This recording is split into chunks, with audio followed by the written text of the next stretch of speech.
আলতাফ মাহমুদ রাগে গজগজ করতে করতে নিজের রুমের দিকে এগিয়ে যান। এই বজ্জাত ছেলে কি ভেবেছে সে বউ ছাড়া থাকতে পারবে না? অবশ্যই পারবে থাকতে। বউ ছাড়া থাকা আহামরি কোনো কষ্ট না। রুমে এসে ডোর লক না করেই লাইট অফ করে শুয়ে পড়েন। বউটা মায়া করে যদি রাতে ফিরে আসে, তাই ডোর খোলাই রাখলেন। মা ছেলের সুখ দুঃখের আলাপ করতে করতে রাত 1টা বেজে যায়। ঐশী রহমানের চোখ মুখ ঘুমে ছোট হয়ে গেছে এখন। আলভি বেড থেকে নেমে একটা বালিশ হাতে নিয়ে বলে, অনেক রাত হয়ে গেছে আম্মু, ঘুমিয়ে পড়ো এখন। তুমি বালিশ নিয়ে কোথায় যাচ্ছ? সোফায়। সোফায় কেন? ঘুমানোর জন্য। বেড থাকতে সোফায় ঘুমাবে কেন? বেডে তুমি ঘুমাও। ঐশী রহমান কিছুক্ষণ নিজের মুখের দিকে তাকিয়ে থেকে বলেন, বেড তো বড় আছে, তুমিও বেডেই ঘুমাও। কষ্ট করে সোফায় ঘুমাতে হবে না। সমস্যা হবে না আমার। তুমি শুয়ে পড়ো। ঘুমের ঘোরে আমি প্রচুর নড়াচড়া করি। লাথি টাথি লেগে যায় যদি ভুল করে। ঐশী রহমান ছেলের হাত থেকে বালিশটা নিয়ে বেডের ওপর রাখেন। মাঝখানে কোল বালিশটা নিয়ে বলেন, দুজনের জায়গা দুপাশে, অনায়াসে হয়ে যাবে। আর যদি লাথি লাগে তাহলে লাগবে, সমস্যা নেই। আমি আরাম করে বেডে ঘুমাবো আর তুমি সোফায় ঘুমাবে, এটা হয় নাকি? আলভি 2 কদম এগিয়ে এসে ওর মাকে পেছন থেকে জড়িয়ে ধরে বলে, বুঝো কিন্তু, লাথি লেগে নিচে পড়ে বুড়ো বয়সে মাজার হাড় ভাঙলে আমার দোষ নেই। আমার শ্রদ্ধেয় আম্মাজান কিন্তু আমাকে দোষারোপ করতে পারবে না। আমি তার বইয়ের কোমর ভেঙে দিয়েছি। ঐশী রহমান মুচকি হেসে বলেন, ছেলে হয়ে বাপের পেছনে কেন পড়েছ এভাবে? দেশে এসেছি পর থেকে সে বাপ হয়ে যে ছেলের পেছনে পড়েছে।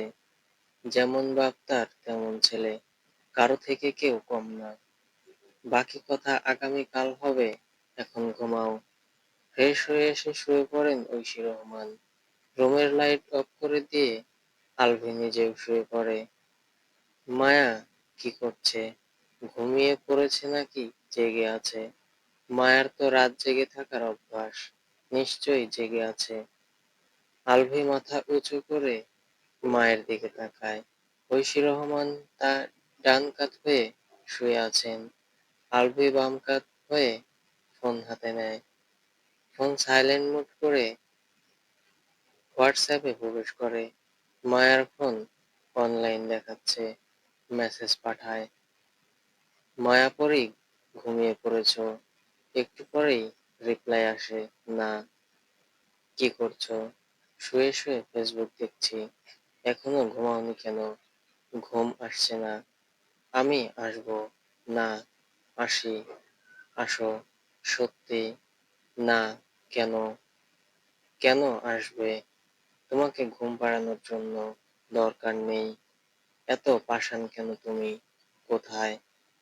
এই যে বিয়ের এতগুলো বছর পরেও আমাকে তোমার কাছে ঘেঁষতে দিচ্ছ না। বিয়ের পর অতগুলো বছর তুমি কোথায় ছিলে চান্দু? শ্বশুরের সাথে মিলে প্রতিশোধ নিচ্ছ? না। 1 ঘন্টার জন্য আসি, 1 মিনিটের জন্য না। প্লিজ বউ, এমন করে না। আমি এমনই করব। তাহলে তুমি আসো। কোথায়? আমার রুমে। খেয়ে দে কাজ নেই, তাহলে ছাদে আসো। তুমি কোথায়? কেন? এত রাতে ছাদে যেতে বলছো কেন? ছাদে বসে আছো নাকি? ছাদে যেতে বলছি তোমাকে দেখবো তাই। ছাদে গিয়ে দেখতে হবে কেন? তাহলে রুমে আসি। দেখার জন্য রুমে আসতে হবে? তুমিও আসবে না, আমাকেও যেতে দেবে না, তাহলে দেখবো কিভাবে? ফোন আছে কি করতে? ফোনে দেখে কি মন ভরবে মায়াপড়ি? সকালে তো দেখবেই আবার। সবেমাত্র 1:30 বাজে। সকাল হতে এখনো অনেক দেরি আছে। ঘুমিয়ে পড়ো তাহলে দ্রুত সকাল হয়ে যাবে, তোমাকে ছাড়া ঘুম আসছে না। মায়া ফোনের স্ক্রিনে তাকিয়ে মুচকি হাসে। অদ্ভুত ভাবে আজকে ওরও ঘুম আসছে না। অন্য দিনের তুলনায় আজকে একটু বেশি আলভিকে মনে পড়ছে। বউ হওয়ার পর এমন একটা রাত পার হয়নি যেই রাতে আলভিকে ভেবে ভেবে 12টা-1টা বাজেনি। প্রত্যেক রাতে আলভিকে ভাবতে ভাবতেই ঘুমিয়ে পড়েছে। চুপ হয়ে গেলে কেন? ঘুমাও। ঘুম আসছে না? চোখ বন্ধ করে শুয়ে থাকো। চোখ বন্ধ করলে তুমি এসে ডিস্টার্ব করো। কিভাবে? পরে বলবো। এখন বললে কি সমস্যা? কোনো সমস্যা নেই। তোমার যতগুলো পিক আছে সবগুলো আমাকে দাও। এত পিক দিয়ে কি করবে? দেখবো। ঘুমাবে কখন তাহলে? যেদিন তোমাকে এই বুকের উপর পাবো। বদলোক। দাও না। দিচ্ছি। গ্যালারিতে যত পিক ছিল তার অর্ধেক আলভির ফোনে সেন্ড করে মায়া। আলভি নিজেও নিজের কয়েকটা পিক মায়ার ফোনে সেন্ড করে। তারপর লাস্ট মেসেজ পাঠায়, ফোন রেখে ঘুমাও এখন। গুড নাইট সোনা। মেসেজ দেখে আবারও মুচকি হাসে মায়া। Good night. আলভি মায়ার পিক গুলো জুম করে করে দেখতে থাকে। রাতে দেরি করে ঘুমানোর কারণে ঐশী রহমানের ঘুম ভাঙে একটু দেরিতে। জানালার দিকে তাকিয়ে বুঝতে পারেন বাইরে রোদ উঠে গেছে। পর্দার থাই গ্লাস বের করে রোদের ঝিলিক দেখা যাচ্ছে। শোয়া থেকে উঠে ডোরের সামনে এসে দাঁড়ান। ডোর খোলার চেষ্টা করলে বুঝতে পারেন ডোর চাবি দিয়ে লক করা। উল্টো ঘুরে ছেলের দিকে তাকান। আপনা আপনি মুখে হাসি ফুটে ওঠে। ছেলে তার বড্ড চালাক আর শেয়ানা। কাকে কিভাবে বাঁচতে হবে সেটা খুব ভালো করেই জানে। এগিয়ে এসে আলভিকে ডেকে তোলেন। আলভি শোয়া থেকে উঠে বসে। ফোনটা বুকের উপর থেকে কোলের উপর পড়ে। মায়ার পেক দেখতে দেখতে ফোন বুকের উপর রেখেই ঘুমিয়ে গিয়েছিল। চোখ বন্ধ করেই রেখেই ঘুম জড়ানো গলায় বলে, কি হয়েছে? সকাল হয়ে গেছে। ডোর খুলে দাও। জোর করে চোখ মেলে তাকায় জানালার দিকে। তারপর বেড থেকে নেমে ডোর খুলে দেয়। ঐশী রহমান চলে যেতেই ডোর ভিড়িয়ে দিয়ে আবার এসে শুয়ে পড়ে উপুড় হয়ে।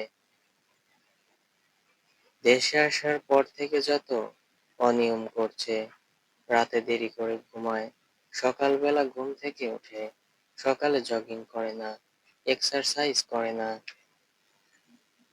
খাওয়া দাওয়ার কন্ট্রোল নেই, তেল চর্বি মশলাযুক্ত খাবার খায়। ঐশী রহমান রুমে এসে দেখেন আলতাফ মাহমুদ এখনো পড়ে পড়ে ঘুমাচ্ছেন। ডোর খোলা দেখে ভেবেছিলেন ঘুম থেকে উঠে হাঁটতে বেরিয়েছেন। বেডের কাছে এগিয়ে এসে আলতাফ মাহমুদকে ডেকে ওঠান। আলতাফ মাহমুদ শোয়া থেকে উঠে বসে চোখ বন্ধ রেখেই বলেন, বদ ছেলেটা কি করছে এখন? ঘুমাচ্ছে। ছেলের কথা শুনে তুমি আমাকে ছেড়ে ছেলের কাছে চলে গেলে। আমার থেকে ছেলে বড় হয়ে গেল। কি ছোট বড় মাপ করতে শুরু করেছো? উঠে ফ্রেশ হও। অফিসে যাবে না? সারা রাত ঘুমাতে পারেনি। আজকে অফিসে গেলে ঘুমিয়েই পার করতে হবে সারাদিন। ছেলের সাথে পারবে না তাহলে লাগতে যাও কেন? কে জানতো বজ্জাত ছেলেটা আমার বউকেই কেড়ে নেবে। তুমি শেখাচ্ছ, ছেলেও শিখছে। আজকের রাতে ওর রুমে যাবে না তুমি। ফালতু কথা বন্ধ করে উঠো এখন। 7:30 বাজলে ডেকে দিও। আর একটু ঘুমাই।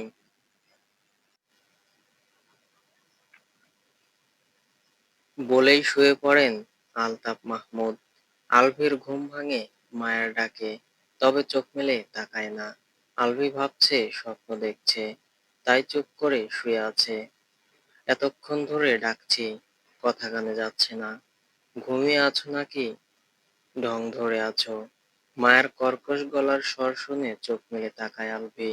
চোখের সামনে মায়াকে দেখে চোখ দুটো বড় বড় হয়ে যায়। অবিশ্বাস্য কণ্ঠে বলে, তুমি? কটা বাজে? খাবার খাওয়ার জন্য ডাকছে। উঠো এখন। কটা বাজে? 1:30। 1:30? হ্যাঁ। শোয়া থেকে উঠে বসে আলভি। 2 পা ঝুলিয়ে দেয় বেড থেকে। 2 হাত, চোখ ডোলে ভালোভাবে, তাকায় মায়ার দিকে। মায়াকে দেখতে একদম স্নিগ্ধ লাগছে। মাত্রই শাওয়ার নিয়েছে বোধহয়। তোমার জন্য সবাই অপেক্ষা করছে। কেন? তোমার সাথে খাবে তাই। তুমি অপেক্ষা করছো না? না। কেন? কারণ আমি 11টার পর খেয়েছি। এখন আর খাবো না। উঠে ফ্রেশ হয়ে নিচে আসো। বলে চলে যাওয়ার জন্য ডোরের দিকে পা বাড়ায়। আলভি একটানে মায়াকে নিজের কোলের উপর বসে জড়িয়ে ধরে শক্ত করে। মায়া ছটফট করে বলে, কি করছো? ছাড়ো। কাছে আসলেই শুধু পালাই পালাই। কি বলেছিলাম ভুলে গেছো? হ্যাঁ। হেব্বি শয়তান তো তুমি। আজকে জানতে পারলে? না। ভালো লাগে না। কেন? তুমি কাছে আসো না তাই। জড়িয়ে ধরে রেখে বলছো কাছে আসি না। আম্মুর কথা শুনে তোমাকে ডাকতে আসাই ভুল হয়েছে আমার। শাশুড়ি মা তোমাকে পাঠিয়েছে। শুধু পাঠিয়েছে। আসবো না বলেছি বলে চোখ গরম করে তাকিয়েছিল। ধমকও দিয়েছে একটা। একটা মাত্র শাশুড়ি মা আমাকে বুঝতে পারে। আর কেউ বুঝতে পারে না। বুঝতে পারলে কি বউকে আর আমার কাছ থেকে দূরে সরিয়ে রাখবো নাকি? আছি আর কয়দিন। তার মধ্যে আরো 9 দিন বউ ছাড়া থাকতে হবে। বউকে কাছেই পাবো মাত্র 1 সপ্তাহ। আহারে দুঃখ। বউ হয়েও জামাইয়ের দুঃখ বোঝো না। এই দুঃখ আমি কোথায় রাখি? মায়া আলভির কাছ থেকে নিজেকে ছাড়িয়ে নিয়ে দূরে সরে দাঁড়ায়। দ্রুত ফ্রেশ হয়ে আসো, আমি গেলাম বলেই মায়া বেরিয়ে যায়। আলভি বসা থেকে উঠে ওয়াশরুমে প্রবেশ করে। সোফায় বসে মান্তাসাকে খাইয়ে দিচ্ছে মায়া। আলভি খাওয়া শেষ করে এসে মান্তাসার পাশে বসে। নাহার বেগম নিজেও এসে বসেন পাশের সোফায়। ঐশী রহমান নিজের রুমের দিকে এগিয়ে যান বিশ্রাম নেওয়ার জন্য। ওনার এখন ঘুম পাচ্ছে। মেহবুবা মেহের নিজেও নিজের দিক রুমের দিকে এগিয়ে যান। আলভিকে দেখেই মান্তাসা বসা থেকে উঠে আলভির কোলে বসে খুশি হয়ে ডেকে ওঠে, ছোট আব্বু। হুম। আম্মা। খাওয়া শেষ? হুম। তুমি পেছনে পড়েছো কেন আম্মু? তুমিও দ্রুত খাওয়া শেষ করো। মজা না। মজা না। না। দুদিকে মাথা নাড়িয়ে না বলে। আলভি মান্তাসাকে কোলের ওপর দাঁড় করিয়ে মান্তাসার নাকের সাথে নিজের নাক ঘষে বলে, কি মজা লাগে তোমার কাছে? চকলেট? চকলেট মজা? হুম। খুব মজা। এত চকলেট এনে দিলে তোমার আম্মু আমাকে মারবে। মাপবে না? কেন? তুমি বলো মানুষ। আমি বড় মানুষ, তাই আমাকে মারবে না। হুম। বিকেলে চকলেট এনে দেবো, এখন তোমার এই মজাদার খিচুড়ি খাওয়া শেষ করো। মজা না। মজা? একটু না।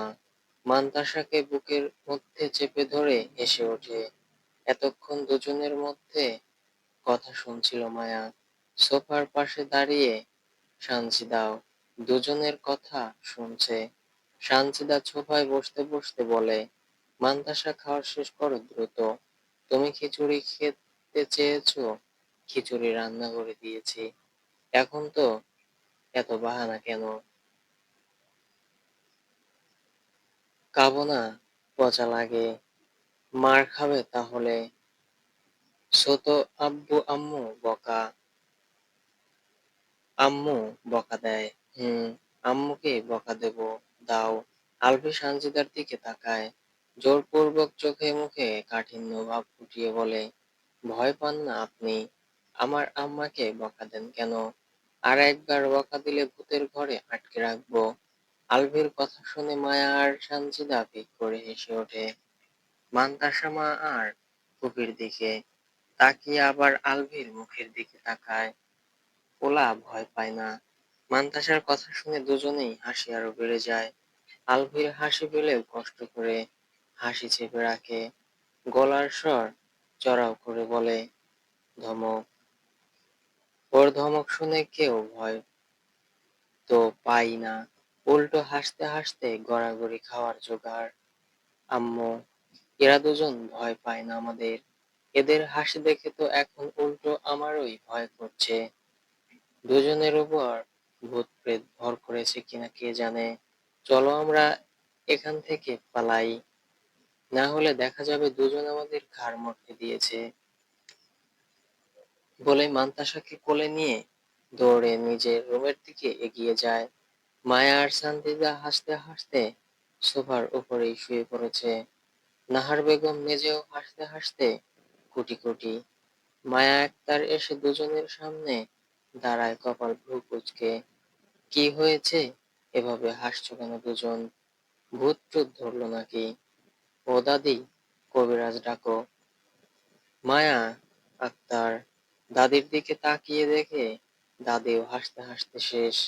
আগের চেয়েও বেশি কপাল ভ্রু কুঁচকে নেয়। পাগল হয়েছো নাকি তিনজন?